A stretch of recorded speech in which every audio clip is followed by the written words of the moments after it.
Hello and welcome. My name is Heman and I'm a senior research associate at South Asia Research Institute for Minorities.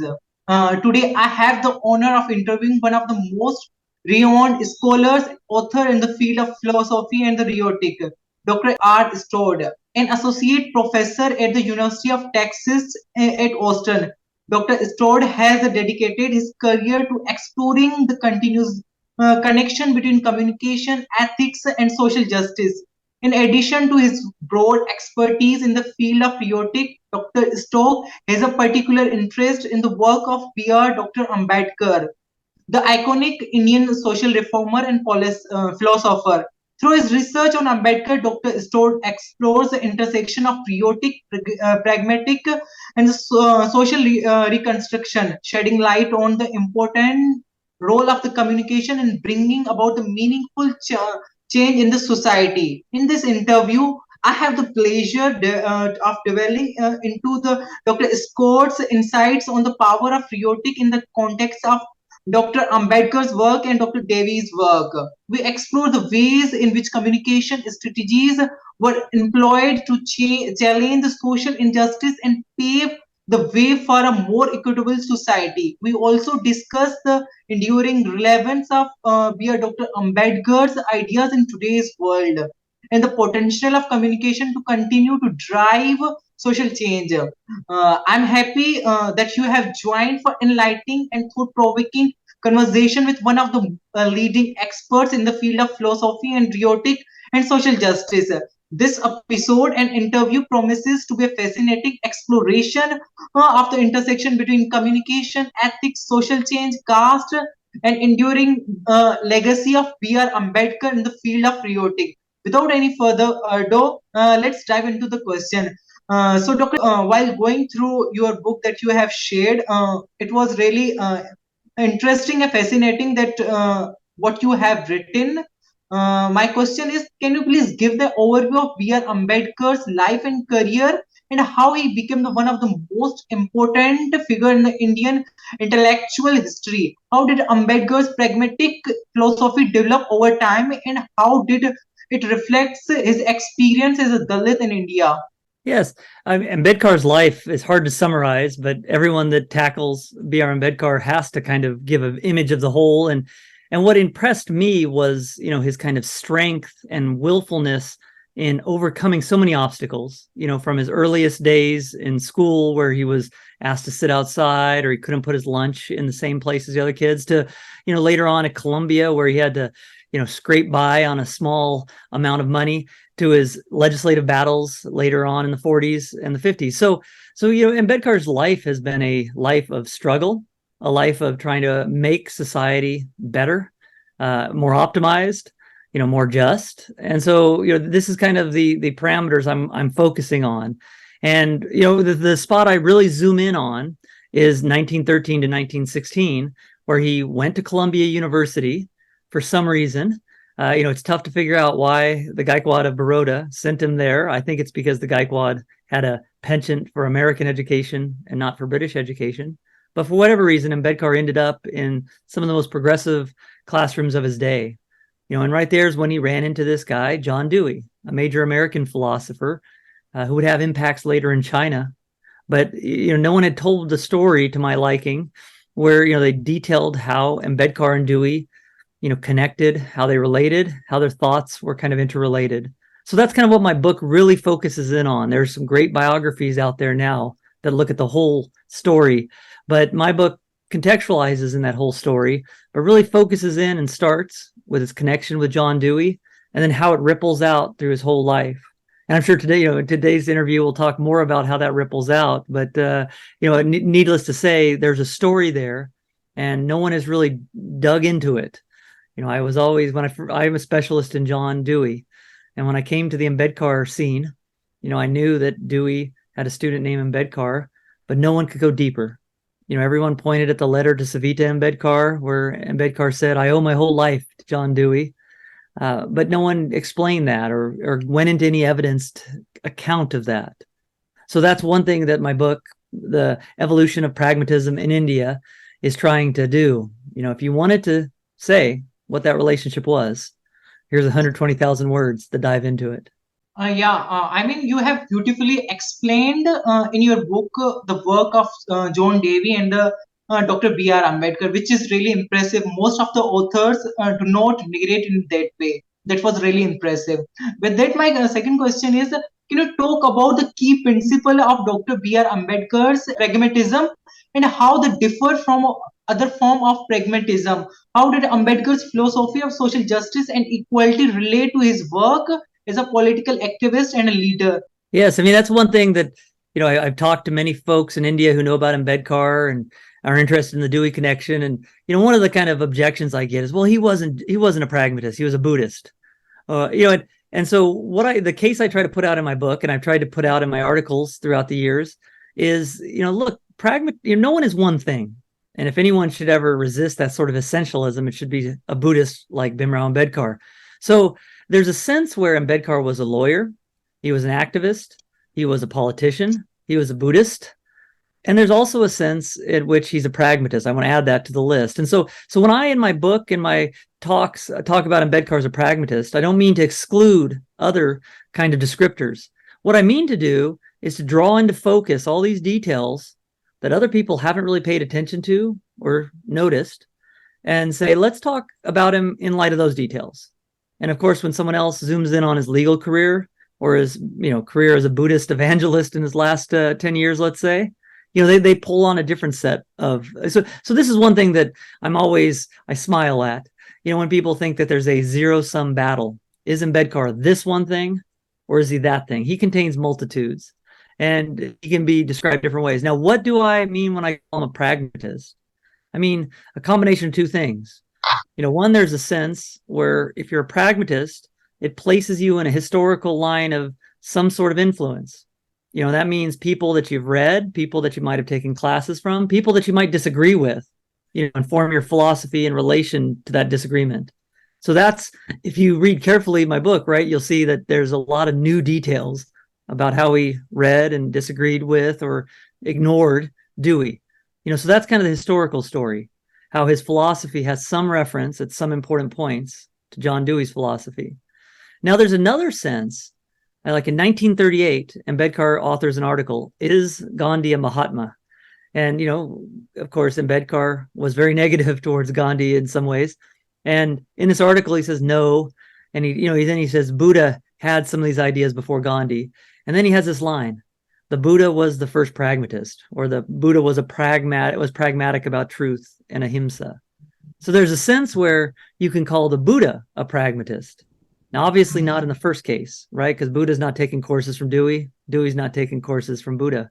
But there's a sense where Buddha and Dewey and Ambedkar might recognize similar things, like experience is key, or theories are judged by their usefulness, not their truth. So this is those two senses underlie the nuance of my project. So, again, I kind of smile and scratch my head when someone says, Ambedkar is a pragmatist. He's not a pragmatist. Really the story I'm trying to focus us in on is, that historical connection to people like John Dewey and that conceptual connection, which includes how Ambedkar saw the Buddha's philosophy as a philosophy. So that's kind of what I mean. What's new about Ambedkar's philosophy? We'll go into this in a little bit, but I'm sure religion is going to be key. John Dewey didn't care much about religion in his last 4 decades, let's say, but Ambedkar obviously said religion was a major means. And, Buddhism became a key part of what he was up to. Yeah, that's very true. Dr. Stoke, while going through your book, I have gone through a couple of topics that is really interesting to read. Uh, why do you think people should read your recent book, and how does the book address the concerns that it reduces the Ambedkar's to only a pragmatistic? What aspects of Ambedkar philosophy and activism does the book highlight beyond pragmatism?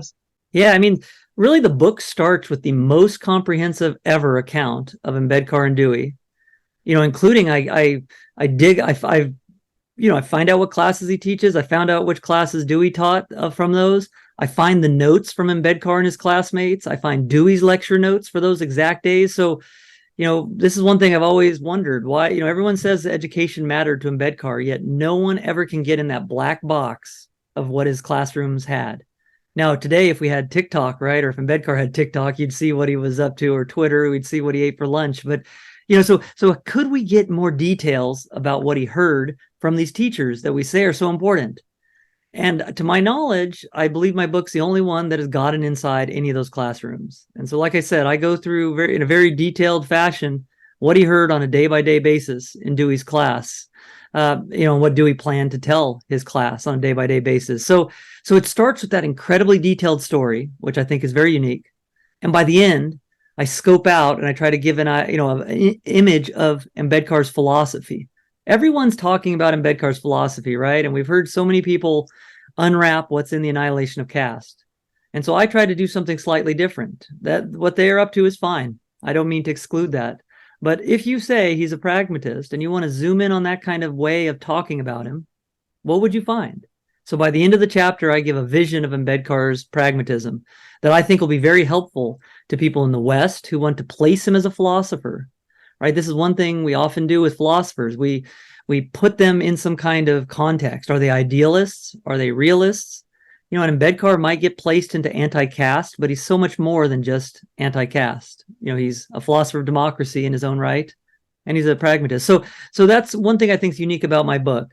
I have yet to hear any convincing objections to the historical accounts. For instance, at the beginning, I find a recollection, which I argue is undoubtedly about Ambedkar, but it's a classmate saying there was this lone Indian student of Dewey's who wanted to combine Buddhism with pragmatism.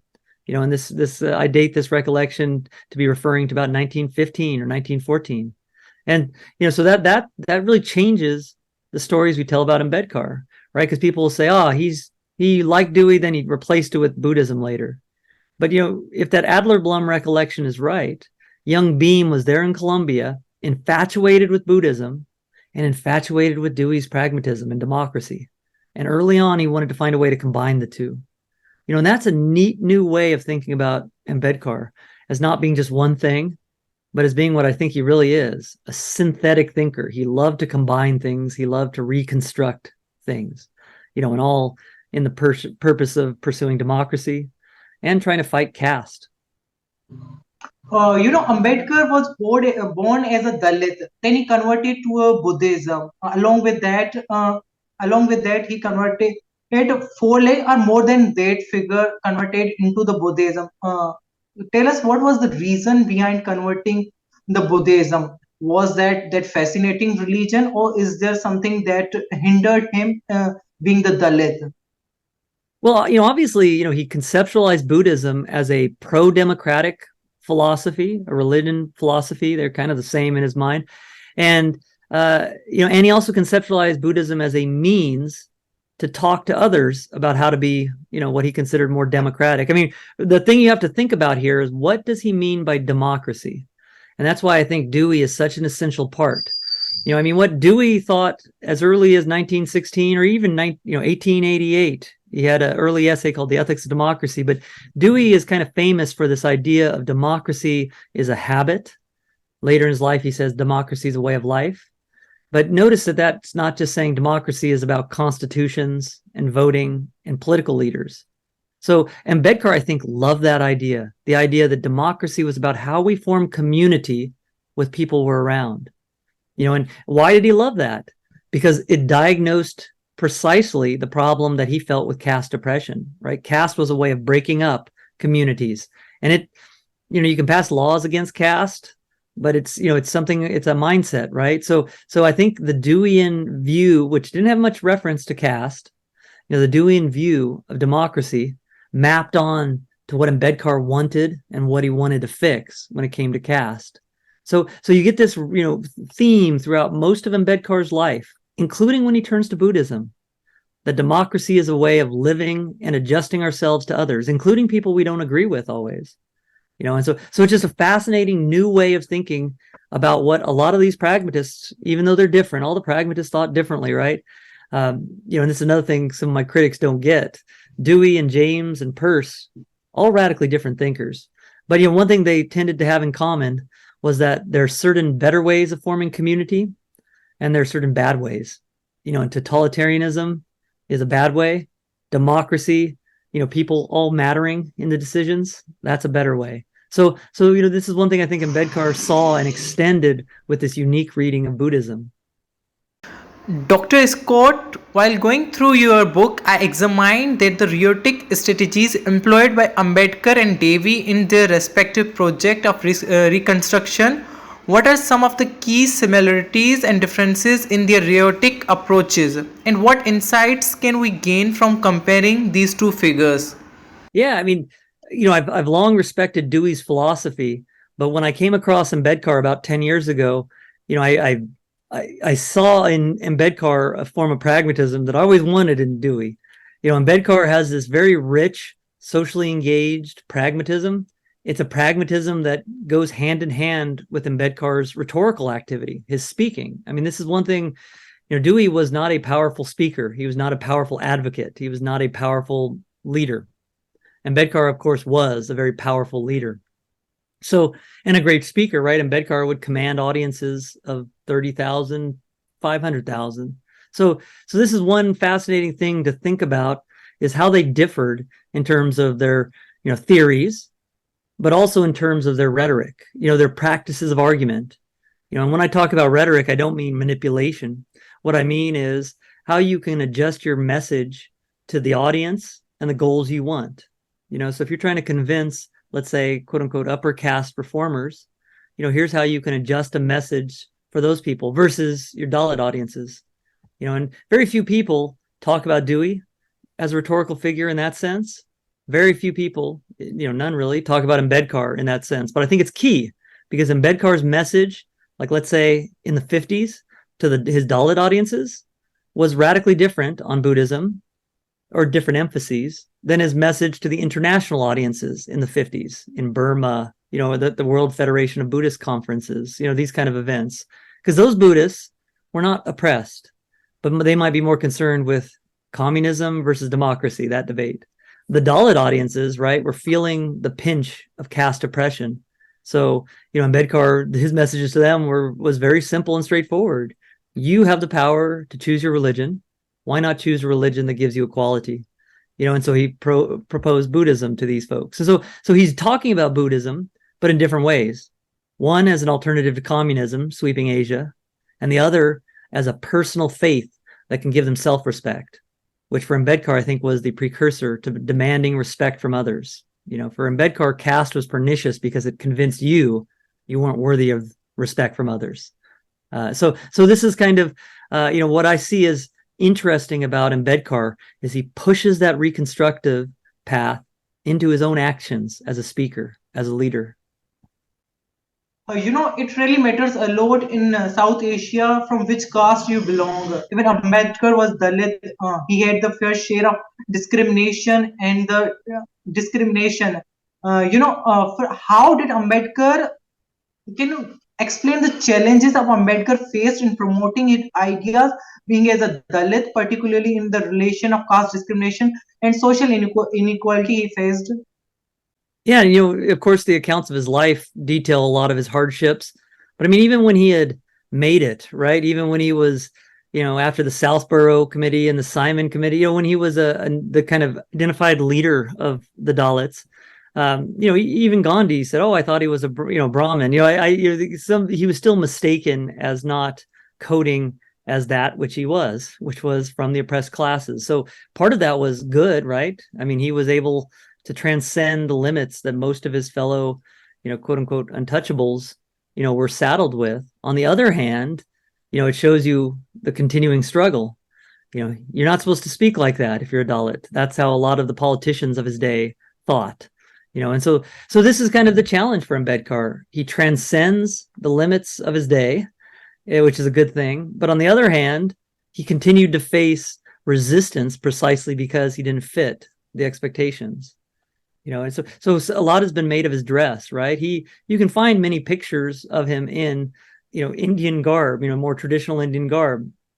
He didn't always wear suits. He didn't go to sleep in suits.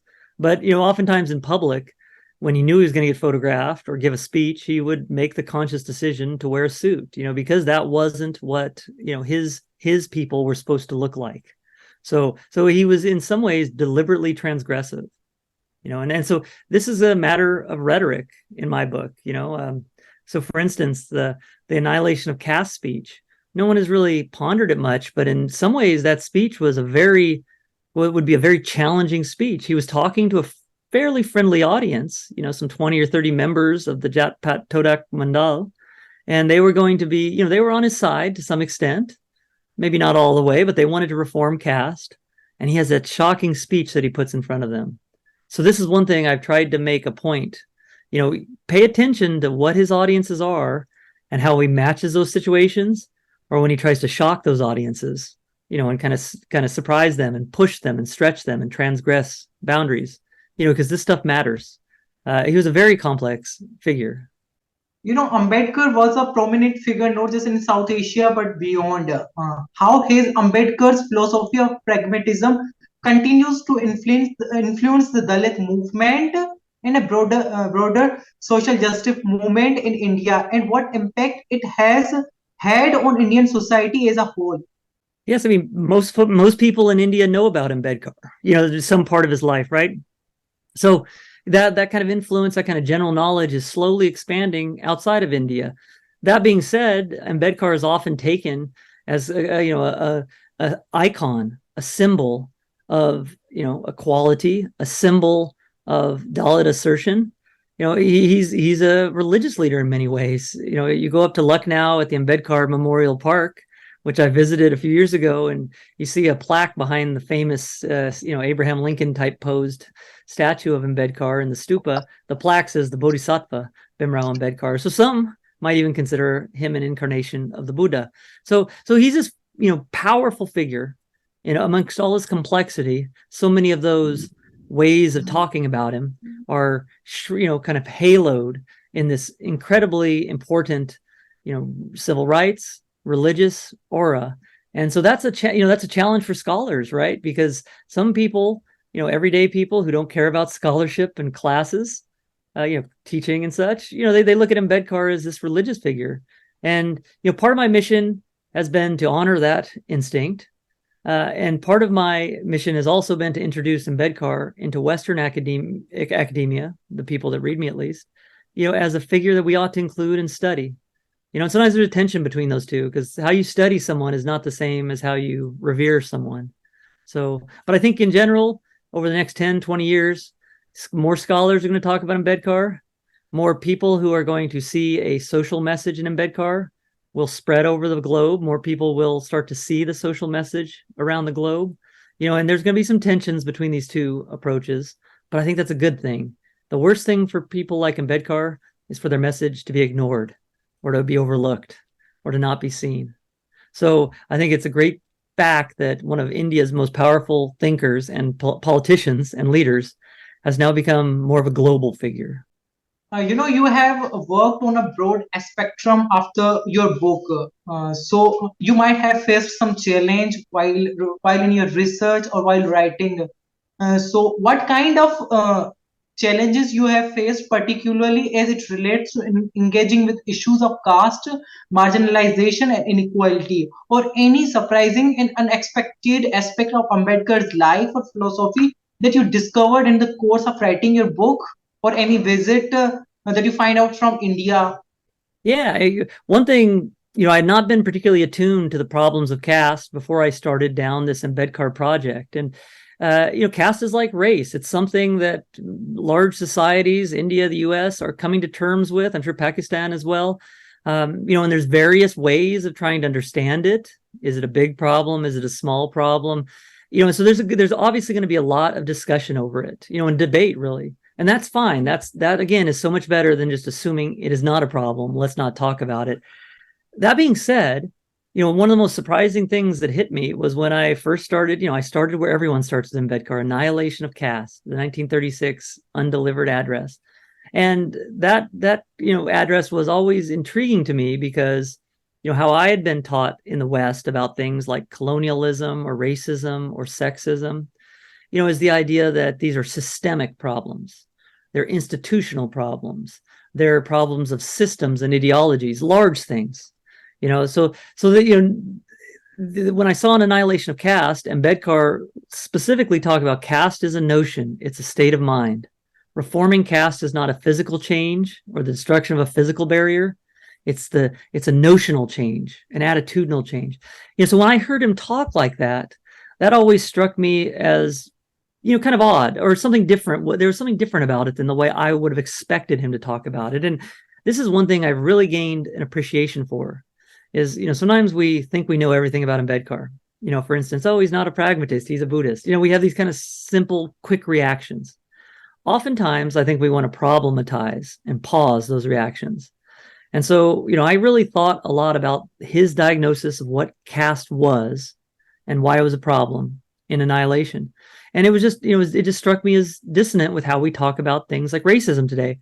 But when I discovered those notes from Dewey's psychology class that Ambedkar and his friends heard in 1914, things start to make sense. Dewey was not talking about caste, maybe even racism, but he talked about the importance of attitudes and habits in human psychology. And, they made us react to environments in certain ways, including social environments, including people around us. And Dewey's kind of analysis of psychology was integrally connected to ethics. Ethics wasn't about something in God's mind or the moral law. Ethics was about making our attitudes better adjusted so our social life goes better. It's more adapted. It doesn't have more conflict than less. It solves problems. Making our habits and attitudes intelligent. So when I saw that kind of stuff that Ambedkar was hearing in his classes, things clicked for me.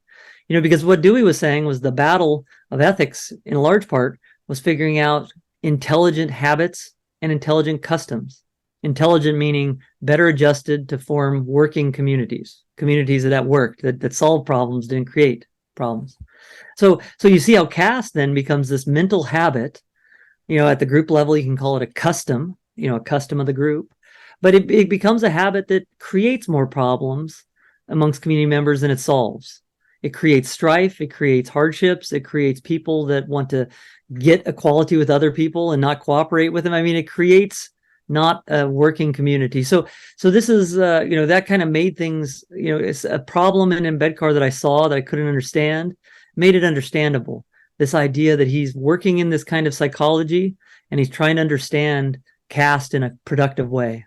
I think that's the key thing for Ambedkar, is caste can be cut up a bunch of different ways. But how can we talk about it? How can we write about it in a way that we can help solve it? That's kind of what Ambedkar's pragmatist spirit brought to the discussion of caste. Yeah, that's really beautifully explained by you. As you say that caste is a race in South Asia and beyond. So in your opinion, what role does narrative theory play in shaping cultural values and beliefs? And how might this be relevant to the experience of Dalits and other marginalized groups?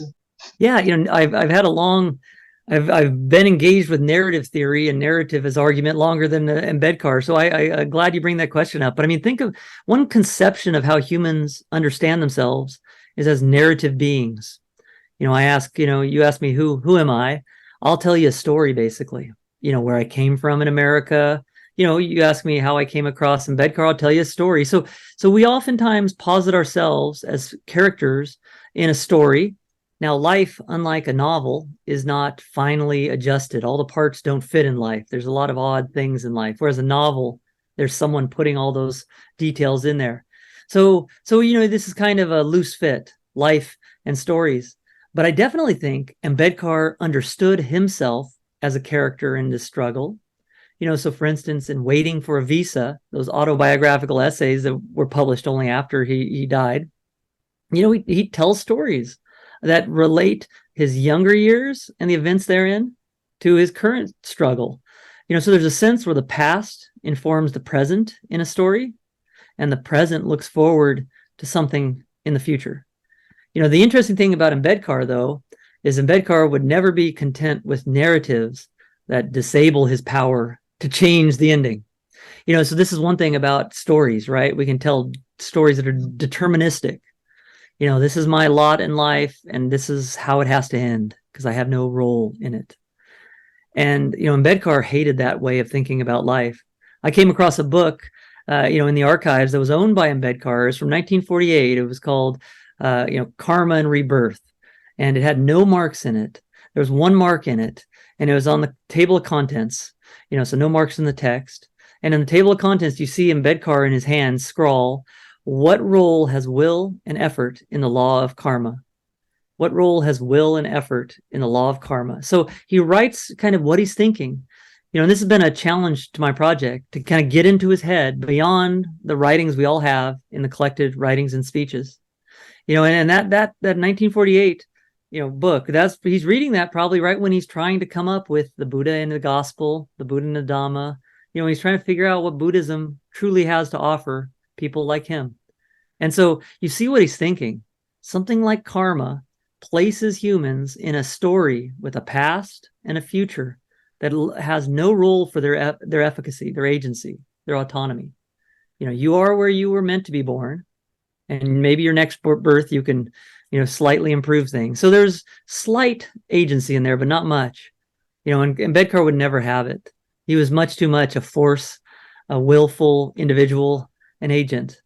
So you could kind of see some differences to narrative approaches in how Ambedkar even understood his own role. He was part of a story, but it was a story that had kind of a future, but it wasn't determined. He could take a big role in shaping how it ended up.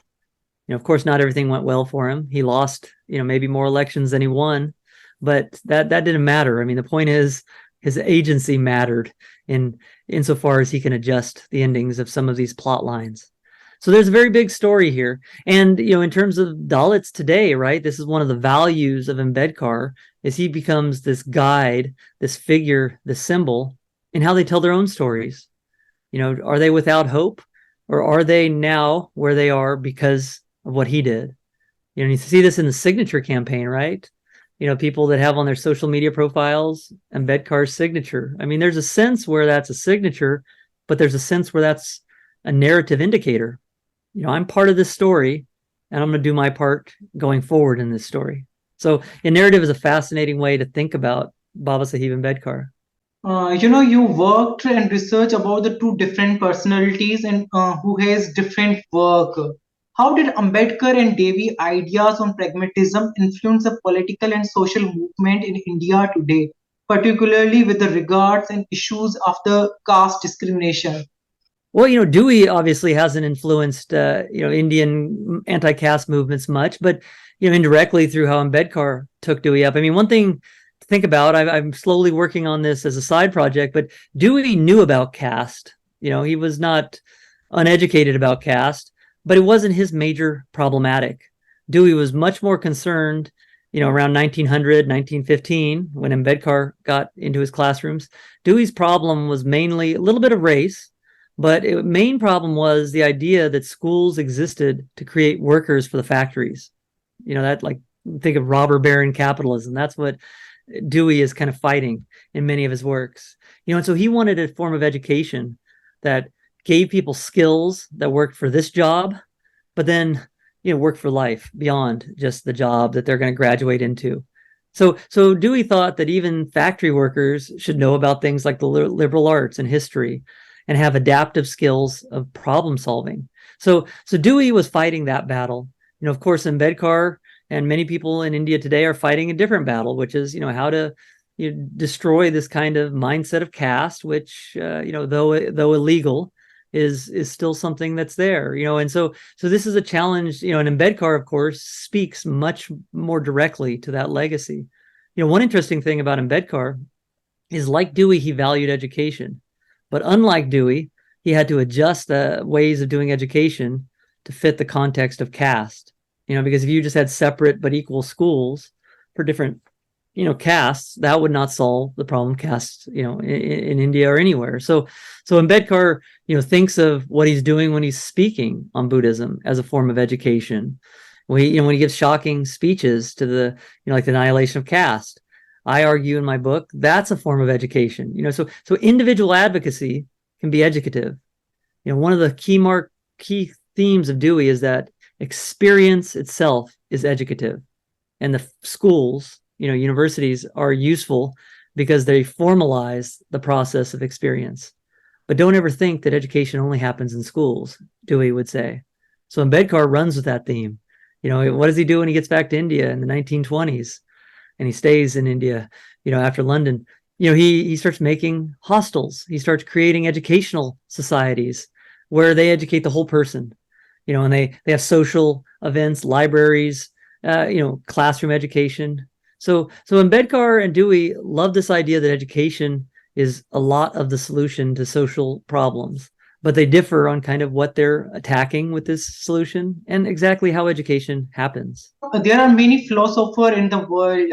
What was the reason? What was your motivation behind working on Ambedkar and John Dewey? Yeah, I mean, for a long time, I've obviously been studying, Dewey, and for a long time I've known there's people that write books, awesome articles on pragmatism in China. Hu Shi is a name that many people know. He was a student of Dewey's in the 1910s, and then he went back to China, and he and his classmates, who were also students of Dewey's, end up inviting Dewey back in 1919, and Dewey spends 6 months in China, then a year in China, then ultimately 2 years in China.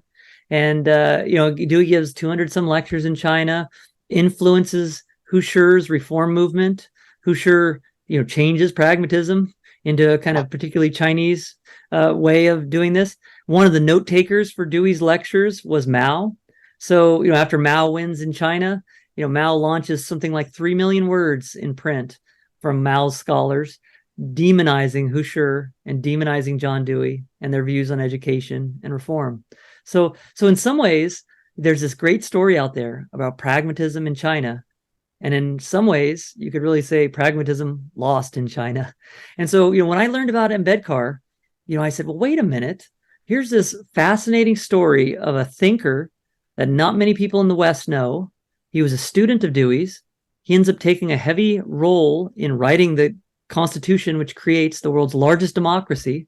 So in many ways, pragmatism wins in India. It had some kind of influence that wasn't truncated, yet no one's told that story. I said, that's a shame. So I took it on myself about 10 years ago to be that person. And ever since then, I've been digging into this Ambedkar story and trying to tell it. And one thing that I find fascinating is, many times people will say, well, wait a minute. There were many teachers that influenced Ambedkar. Seligman, Simkovich, Ambedkar read Gabriel Tarde, and they phrase this as an objection to me continuing to talk about Dewey and Ambedkar. And, I've always said, well, that's great. You write the book on Seligman and Ambedkar, and I will be the first one to buy it and read it because I want to know about that story. But what I found impossible to do is cover everyone that mattered to Ambedkar in the same level of depth as you can do if you just cover Dewey and Ambedkar. So that's one thing about my book and my project. I focus like a laser beam on Dewey and Ambedkar because I want to try to give the most details I can about these two. And other people, of course, can go out and write their books on Seligman, his advisor, and Ambedkar. This is fine. This is not excluded.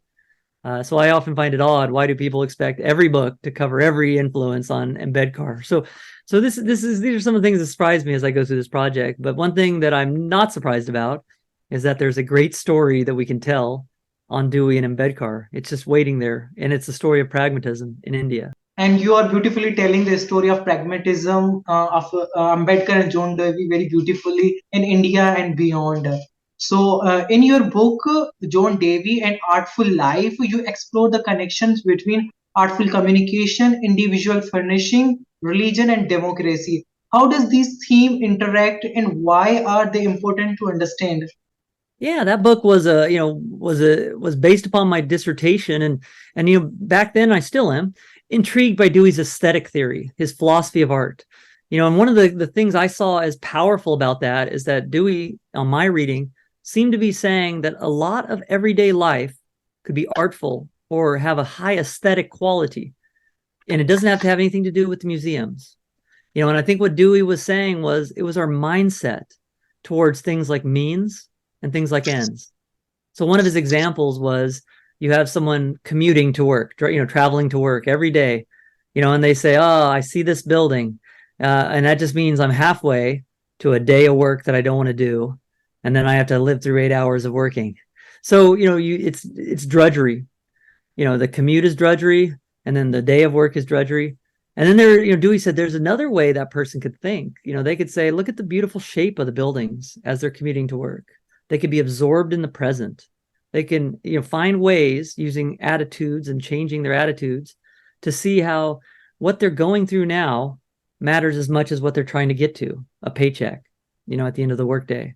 So Dewey's aesthetics on my reading was really talking about how we think about means and ends and how we value things like this way to get to this goal. So when I approach Ambedkar, he's obviously dealing with more social issues than that, but oftentimes you see Ambedkar come down to some of these same questions. How do we value things that are useful, and how do we value the ends that those useful things get us to? And what traps can we fall into? So caste, became a social custom, an attitude of how we value or devalue people that society needs products from. And so again, this is kind of the same idea. How can we optimize our attitudes so we create experience that matters for the individual? And and what Ambedkar emphasizes, how can we create a group experience that values and is satisfying for every member of the group? So yeah, I'm glad you bring that up, because there's a sense where my early ramblings on art are very much connected, or they lead up in some extent to what I see as interesting in Ambedkar. Yeah, that was really interesting and informative interview with you. Thank you very much for taking a time out and joining us for this insightful conversation. You are such a leading scholar in the field of philosophy and rhetoric. I hope that our interview has sparked our audience curiosity and provided it with a deeper appreciation. Thank you for your time. Well, thank you, Heman, and the Institute for hosting me, and more people to talk about Ambedkar and his various facets, the better. Thank you.